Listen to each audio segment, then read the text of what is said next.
Bismillahirrahmanirrahim. Assalamualaikum warahmatullahi wabarakatuh. Sobat-sobat, kita bersama lagi di channel saya dalam dakwah Islam pencerahan. Sobat-sobat, kerap kali Laskar Aswaja KW, komentator Aswaja KW, berkata, "Dari mana kamu tahu cara sholat, cara wudhu?"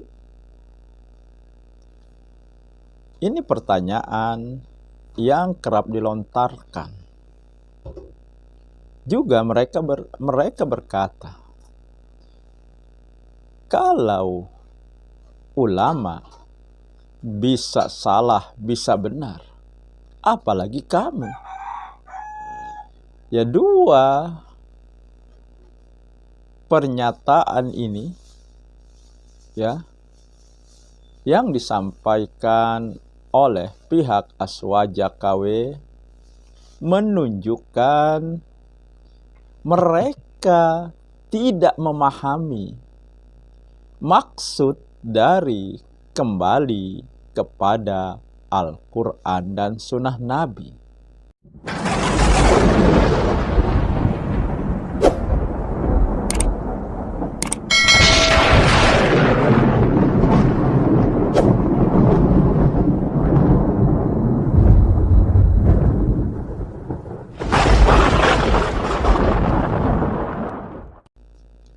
Dalam pemahaman mereka, kembali kepada Al-Quran dan Sunnah Nabi, ya, tanpa mempedulikan pendapat dan pemahaman para ulama.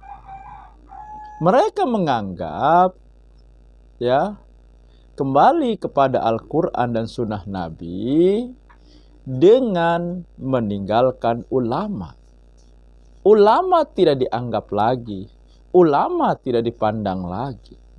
Tentu saja ini pemahaman yang keliru, dan tidak hanya keliru, salah total memahami kembali kepada Al-Quran dan Sunnah Nabi.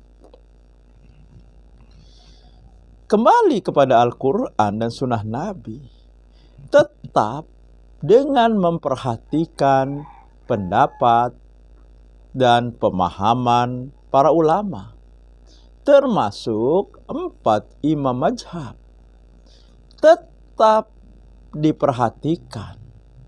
Akan tetapi bukan tujuan akhir, bukan muara kebenaran. Dalam kembali kepada Al-Quran dan Sunnah Nabi, ulama dengan pendapat dan pemahamannya tidak lebih hanya sebagai jembatan menuju ke tujuan yang sebenarnya, menuju kepada kebenaran yang sebenar-benarnya, yaitu kebenaran menurut Allah dan Rasul-Nya, kebenaran menurut Al-Quran dan Sunnah Nabi.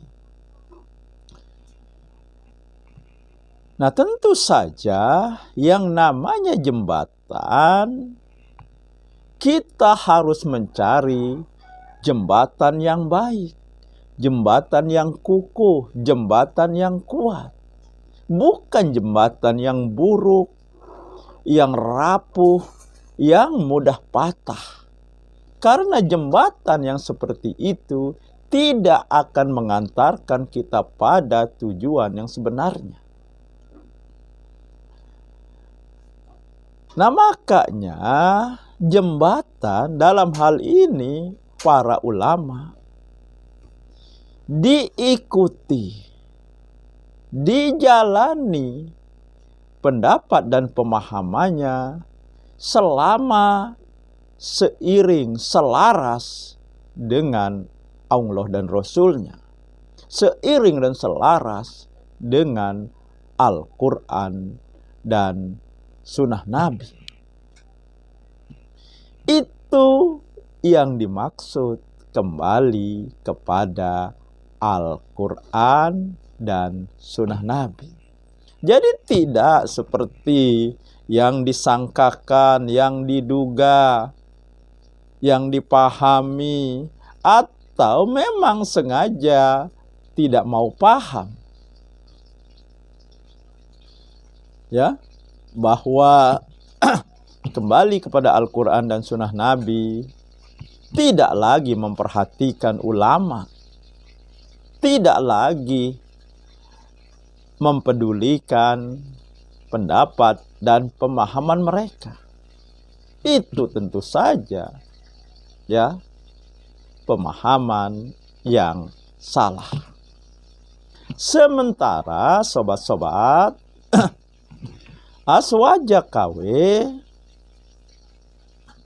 hanya berhenti pada ulama saja. Mereka ingin menyeberang, hanya berhenti pada jembatan, tidak sampai ke seberang. Mereka merasa cukup di jembatan tersebut.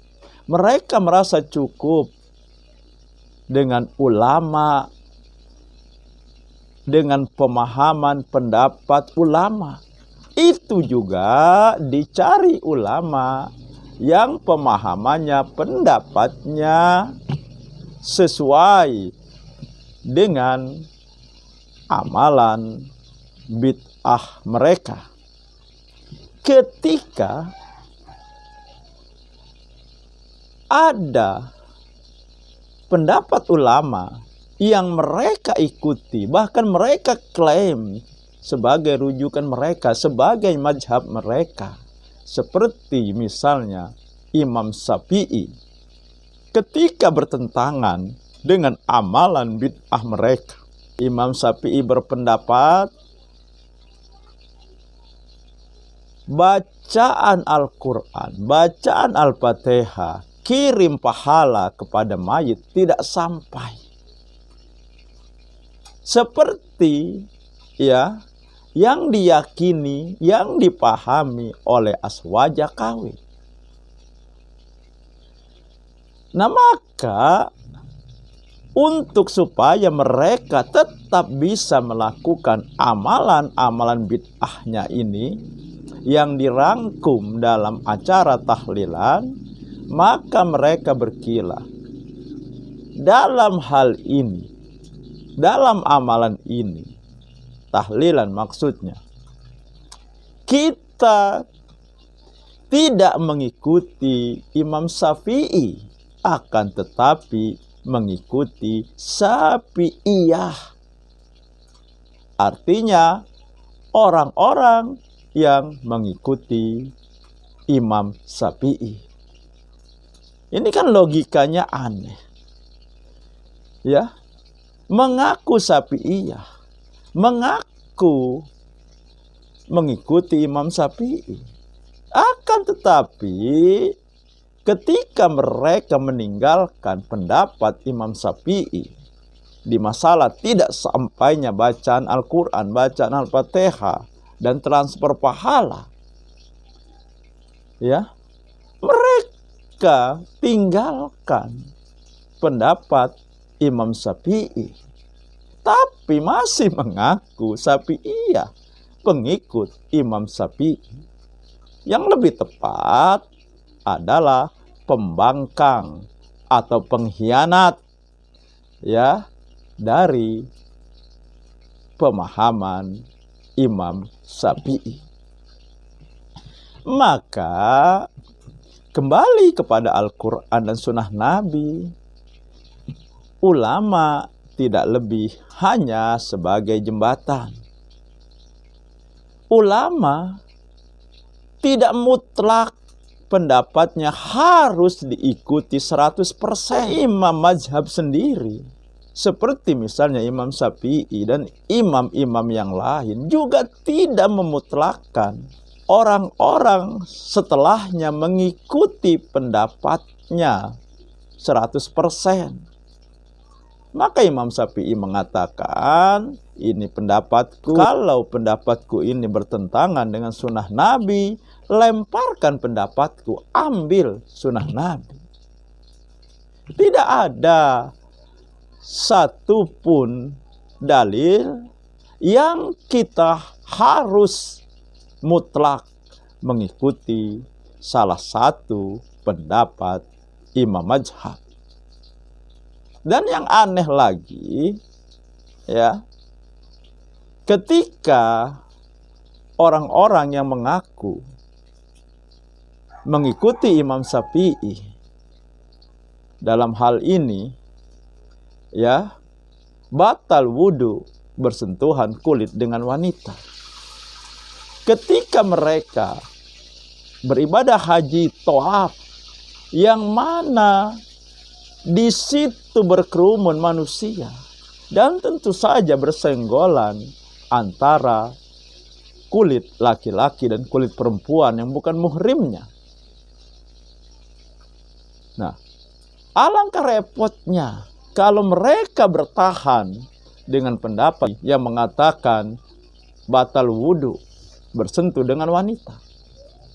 Apa yang dilakukan oleh pengikut yang mengaku pengikut Imam Syafi'i sama seperti mereka berkilah, ya, bahwa mereka tidak mengikuti Imam Syafi'i dalam satu hal, tetapi mengikuti Syafi'iyah. Cuma dalam kasus tawaf ini yang berkerumun laki-laki dan perempuan, yang tidak mungkin lagi dihindari bersentuhan kulit laki-laki dan perempuan, mereka, ya, melakukan pindah mazhab. Kan di sini jelas argumentasi, ya, kenyataan-kenyataan ini bahwa tidak mutlak harus mengikuti pendapat satu mazhab, atau tidak mutlak kita harus bermazhab, yang akhirnya, ya, menimbulkan taklid buta, menimbulkan kejumutan dalam berpikir, kebekuan dalam berpikir. Dan kenapa kita tidak mutlak mengikuti pendapat salah satu mazhab?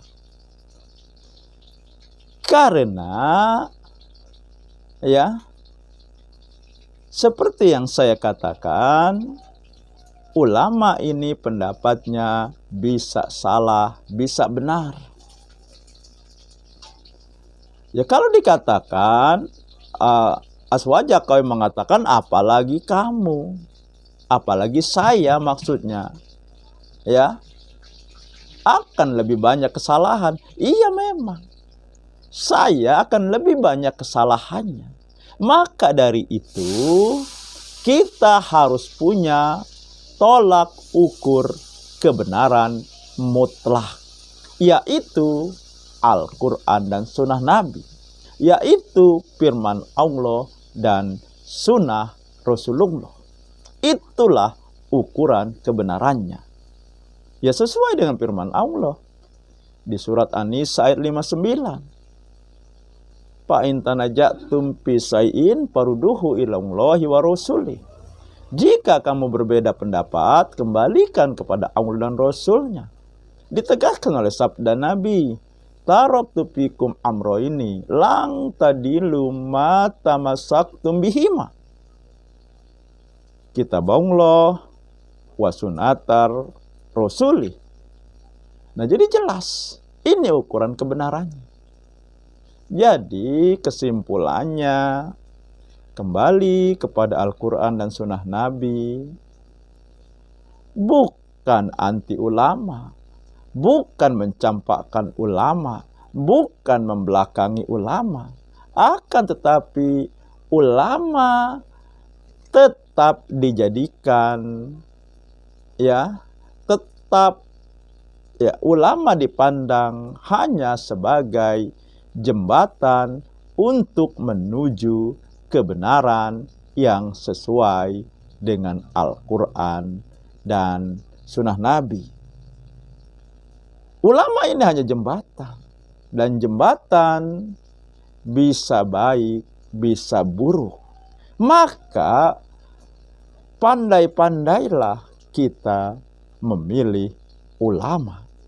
Karena kalau salah pilih ulama yang kita ikuti, yang kita jadikan sebagai pembimbing jalan menuju kebenaran Islam yang sebenar-benarnya, jika salah pilih, kita tidak sampai kepada kebenaran Islam yang sebenar-benarnya, kebenaran menurut Allah dan Rasul-Nya.